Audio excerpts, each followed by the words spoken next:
Hello dear students, I Professor Kavita Brahmankar welcomes you to the subject PIC and CPR. Today we are going to cover remaining part of algorithm and flowchart examples. So after watching this video, you will be able to develop algorithm and flowchart for a given problem. CO1 will get satisfied, PO1, PO4, PO6 and 7 will get satisfied. Prerequisite is you should have basic knowledge of algorithm and flowchart symbols. Now the problem is swap values of two variables. ये algorithm लिखेंगे और उसका flowchart draw करेंगे. So swap करना means interchange करना. अगर a की value 2 है, b की वैल्यू 3 है, तो मैं a की वैल्यू 3 बनाऊंगी और b की वैल्यू 2 बनाऊंगी. इंटरचेंज करना, वैल्यूज को एक्सचेंज करना इज कॉल्ड स्वैपिंग. तो सबसे पहली स्टेप स्टार्ट, सबसे लास्ट स्टेप स्टॉप. अब हमको क्या करना पड़ेगा कि नंबर 1 और नंबर 2 में कुछ वैल्यूज देने पड़ेंगे, कुछ वैल्यूज इनपुट करने पड़ेंगे. ओके, देन स्वैप कैसे करेंगे? तो हमारे पास एक तीसरा वेरिएबल चाहिए, है ना. पहले की वैल्यू हम तीसरे वेरिएबल में रखेंगे, फिर दूसरे की वैल्यू पहले में रखेंगे और फिर तीसरे की वैल्यू है वो दूसरे में रखेंगे, है ना. मींस नंबर 1 की वैल्यू एक टेम्पररी नाम का वेरिएबल लिया है, तो नंबर 1 की वैल्यू टेम्पररी वेरिएबल में रखेंगे, नंबर 2 की वैल्यू num1 में रखेंगे. ओके, एंड टेम्प वेरिएबल की जो वैल्यू है वो num2 में रखेंगे. इस तरीके से हम वैल्यूज को अगर असाइन करेंगे तीसरे वेरिएबल की हेल्प लेके, तो हम इंटरचेंज या फिर स्वैप कर सकते हैं दो वैल्यूज को.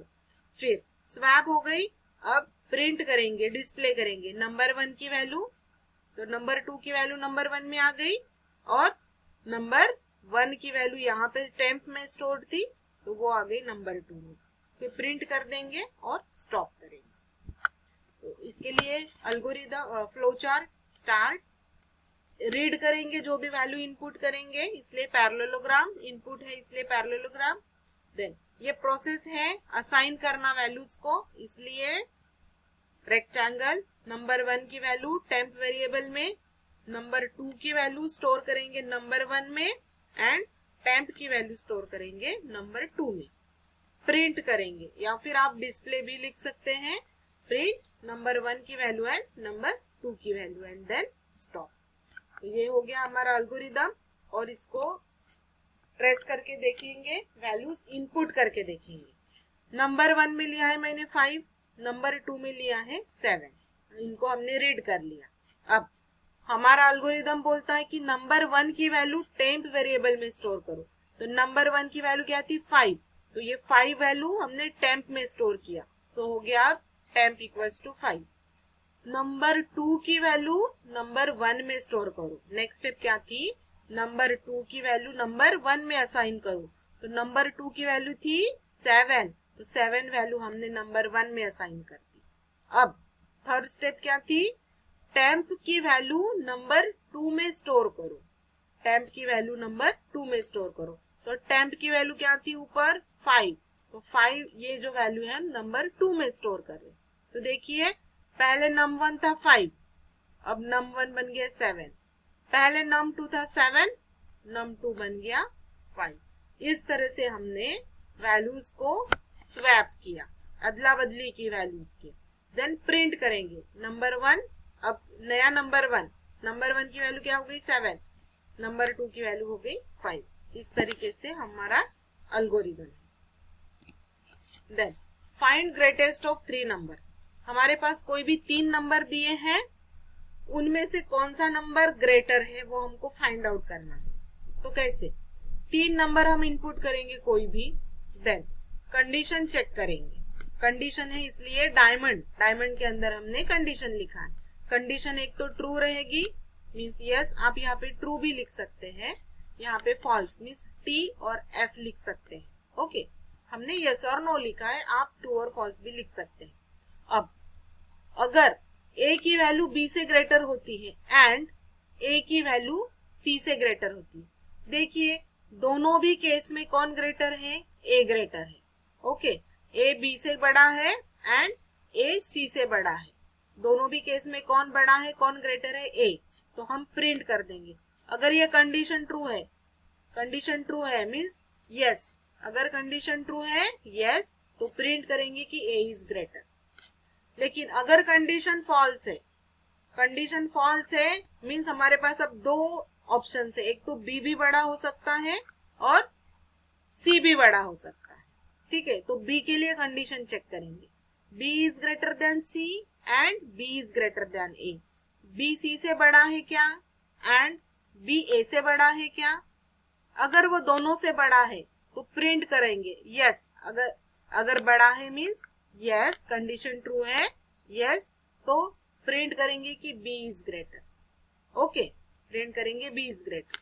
लेकिन यहाँ पे बी ग्रेटर नहीं है तो अब बचा कौन? इस कंडीशन में ए ग्रेटर है, इस कंडीशन में बी ग्रेटर है। ठीक है, लेकिन ए भी ग्रेटर नहीं है, बी भी ग्रेटर नहीं है, तो बचा कौन? सी। ओके, तो सी इज ग्रेटर देन बी। इस कंडीशन में सी बड़ा है बी से, सी इज ग्रेटर देन ए बड़ा, सी बड़ा है ए से, तो दोनों भी कंडीशन में सी ग्रेटर है, इसलिए प्रिंट करेंगे C is greater. Okay, C is greater. Then अगर ये ए ग्रेटर हो जाता है तो भी हम स्टॉप पे जाएंगे, बी ग्रेटर होता है तो भी हम स्टॉप पे जाएंगे, सी ग्रेटर होता है तो भी हम स्टॉप पे जाएंगे। ओके, तो इसको भी उसी प्रीवियस तरीके से हम ट्रेस आउट करके देखेंगे। तो देखिए ए बी सी, मेरे पास तीन वैल्यूज है। सबसे पहले हम ट्रूथ टेबल समझ लेते हैं। ट्रूथ टेबल की क्या जरूरत है? क्योंकि हमारे पास सिंबल है एंड, इसको बोलते हैं ऑपरेटर। दो वैल्यू के ऊपर ये ऑपरेट करता है, इसलिए उसको बोलते हैं ऑपरेटर। और एंड का ट्रूथ टेबल क्या होता है? अगर दोनों वैल्यूज जीरो है मीन्स दोनों वैल्यूज फॉल्स है, मेरा रिजल्ट दोनों वैल्यूज के लिए नो है, तो मेरा रिजल्ट, फाइनल रिजल्ट भी नो आने वाला है। ठीक है, ए और बी दो इनपुट है और ये मेरा तीसरा आउटपुट है, तो क्या आउटपुट आएगा? दोनों वैल्यू है मेरे नो, तो मेरा आउटपुट आएगा नो। दोनों में से कोई भी एक वैल्यू है नो, तो भी आउटपुट आएगा नो। दोनों में से कोई एक भी वैल्यू है नो, तो आउटपुट आएगा नो। और दोनों वैल्यू है यस, तो आउटपुट आएगा yes. 0 means no and 1 means yes. Okay, ये एंड ऑपरेटर का वर्किंग है।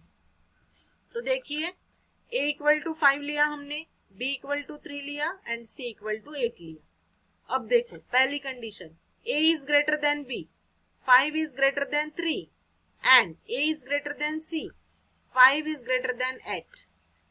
5 is greater than 3, condition true है क्या? 5 बड़ा है क्या 3 से? नहीं, कंडीशन फॉल्स है मीन्स 0। False means 0। 5 बड़ा है क्या 8 से? नहीं, 0। तो दोनों इनपुट 0 है। ठीक है, तो मेरा आउटपुट क्या है? 0, और 0 means no. Okay, 0 means no. तो मेरी ये पहली कंडीशन चेक हो गई, मैं आ गई नो पे। फिर मैं चेक करूंगी बी के लिए, B is greater than C. Okay, अब देखिए बी के लिए चेक करेंगे, B is greater than C and B is greater than A. तो b की वैल्यू है 3, c की वैल्यू है 8। b 3 इज ग्रेटर देन 8, 3 8 से बड़ा है क्या? No, means 0। 3 5 से बड़ा है क्या? No, means 0। तो दोनों अगर इनपुट 0 है तो मेरा आउटपुट क्या आता है? 0। ओके, तो b भी मैंने चेक कर लिया, मेरा b भी ग्रेटर नहीं है, तो मेरे पास तीसरा ऑप्शन है। ठीक है, तो मैं फिर नो में आ गई क्योंकि मेरा 0 आ गया, मीन्स नो पे आ गई मैं। तो बी के टाइम पे मैं नो पे आ गई। अब गई सी के पास, यहाँ पे नेक्स्ट कंडीशन सी के लिए चेक करेंगे, C is greater than B and C is greater than A. ये कंडीशन चेक करेंगे। तो देखिए सी की वैल्यू है 8, बी की वैल्यू है 3। 8 is greater than 3, condition true है। 8 बड़ा है 3 से, condition true. True means 1 value. c is greater than a means 8 value है c की एंड a की वैल्यू है 5। 8 बड़ा है 5 से, yes means true value. True means 1 value. अगर मेरे दोनों इनपुट 1 है एंड ऑपरेटर में दोनों इनपुट 1 है तो मेरा आउटपुट भी आता है 1, और 1 मीन्स yes। तो ये c मेरा ग्रेटर है, yes, condition is true. Condition true है तो मैं क्या प्रिंट करूंगी, प्रिंट C इज ग्रेटर, तो इसीलिए print C is greater, print 8 is greater, तो 8 इज ग्रेटर ऐसा प्रिंट होगा, ठीक है। और मैं गई यहाँ पे स्टॉप पे, ये तो हो गई, मैंने ये 3 वैल्यूज इनपुट किए, इसमें से 8 बड़ा है इसलिए मैंने ये प्रिंट किया C इज ग्रेटर। लेकिन मैं कोई और तीसरे 3 वैल्यूज यहाँ पे इनपुट करती हूँ तो उस कंडीशन में ऐसा हो सकता है कि A इज ग्रेटर ये भी आ सकता है, तो ये A इज ग्रेटर ये प्रिंट होने के बाद मैं सीधा जाऊंगी स्टॉप पे। ऐसा हो सकता है कि B इज ग्रेटर ये भी हो सकता है, कोई मैं और वैल्यूज लेती हूँ तो फिर ये प्रिंट B इज ग्रेटर के बाद फिर से मैं आऊंगी स्टॉप पे। ओके, तो इस तरीके से हम 3 नंबर में कौन ग्रेटर है वो फाइंड आउट कर सकते हैं। Then next problem, calculate factorial of a number. किसी नंबर का फैक्टोरियल कैसे फाइंड आउट करते हैं। फैक्टोरियल मीन्स व्हाट, फैक्टोरियल का एक फार्मूला होता है। सपोज किसी भी नंबर का मुझे फैक्टोरियल निकालना है, this is the symbol of factorial.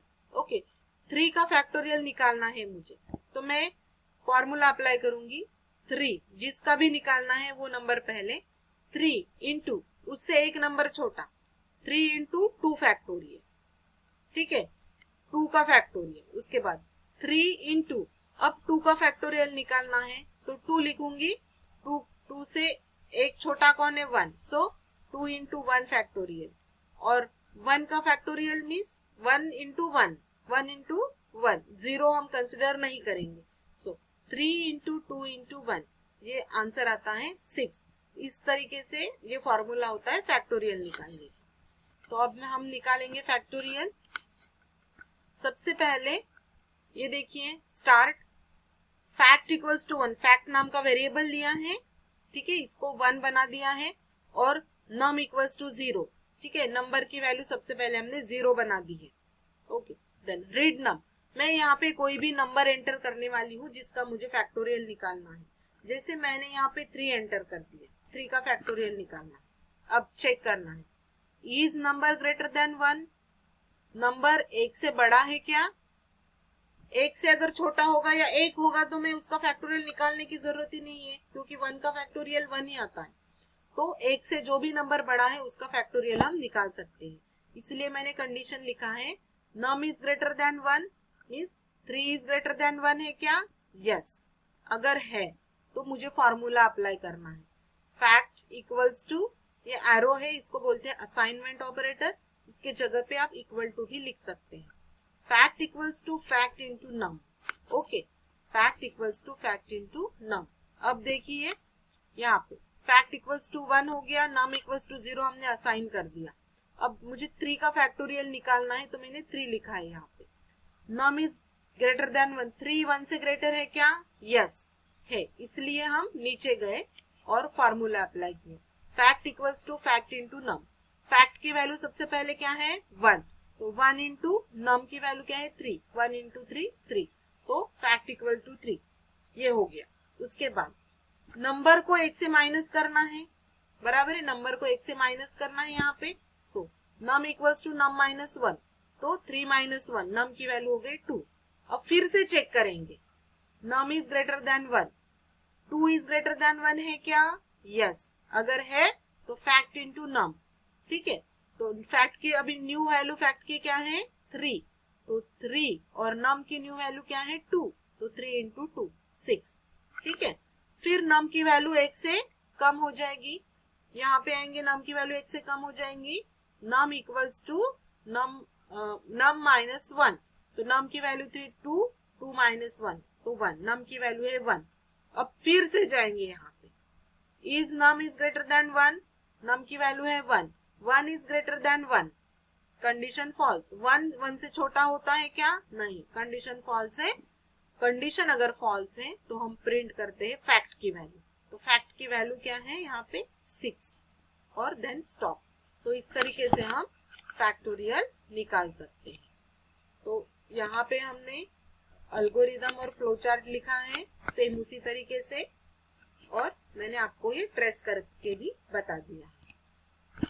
सो इस तरीके से आज हमने पढ़ा है कि 3 नंबर का फ्लोचार्ट कैसे ड्रॉ करते हैं, फैक्टोरियल कैसे कैलकुलेट करते हैं। Thank you. Thank you so much.